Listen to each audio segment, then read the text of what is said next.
it's like the working out your core muscles, right?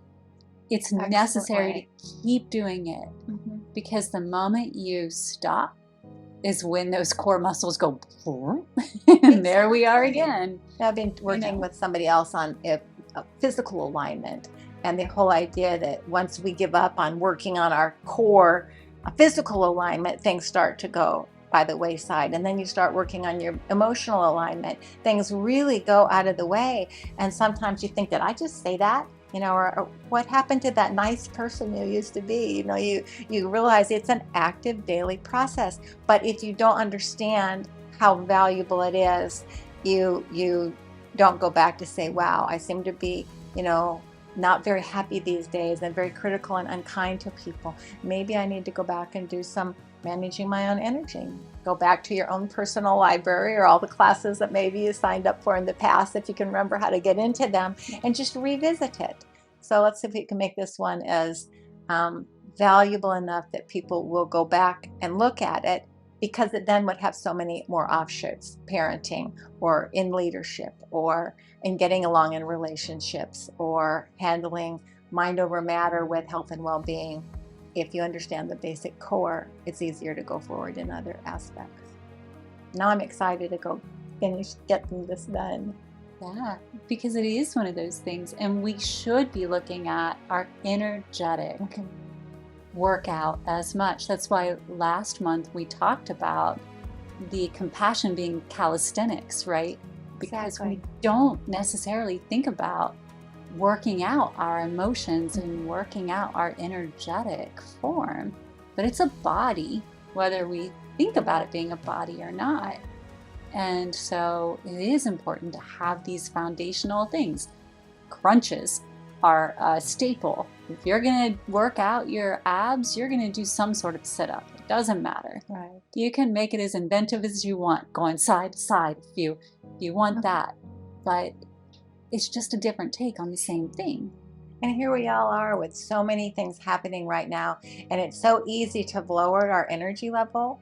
You just kind of think, well, I'm just going to sit here all day, or I don't feel like going out and doing anything, or I can work at home now, so I don't have to do stuff, or everything's on my computer. And to me, that we become pretty lethargic in a lot of areas of our life. And I can't imagine anything worse than to just sit around mentally, emotionally, spiritually, physically all day long and not actively participate in life. And so with emotional intelligence or with relationships, you usually wait till you have a problem before you address it. And all of a sudden you have a personal crisis or crisis with your family or something. And then you realize you haven't been doing those crunches. You're not prepared. You don't know how to go in and handle the situations that maybe you could handle before, or maybe a new one comes along and you think, I don't remember how to do this, or did anybody ever tell me what I'm supposed to do when I have a teenager, or my relationships fall apart. Where's the information? Where's the rules? And we've gotten a lot lethargic in a lot of things in our world right now. So we need to do the crunches that we need to make ourselves better able to manage whatever's coming next. And I think COVID, as challenging as it's been, and we're getting back on our feet from that, there are other things going on in the world, but that in itself was a real eye-opener for being prepared for the unexpected, right? Because nobody was anticipating being shut in the way that the entire world got shut in. Nobody was anticipating. We have that on our list of things to do before we died, right? Yeah, that's not on a bucket list anywhere. Nor is the financial impact that resulted from that, and the number of people who lost their personal businesses, or all of the other hardships. There's no rule book written for how to engage in a world where that's happened. But there is a way to be centered enough in yourself to be able to handle anything that comes at you.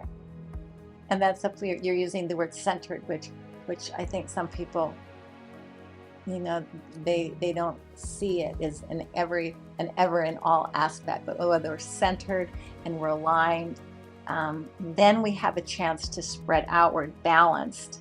And what COVID's done to a lot of people and everything else is, how resilient am I to keep being able to manage my energy in my best interest and keep going forward and keep rethinking that I'm in control of everything I can be in control of, so I can respond to the things that are going to happen. And then that's where creativity comes in, which is part of what we're talking about today, is when you're centered or balanced or aligned and you're resilient, you know that you can keep moving forward, then you can tap into this well of creativity as, how do I handle this in a way that will work? And then we're alive again. And that's where the lethargy ends. Lethargy.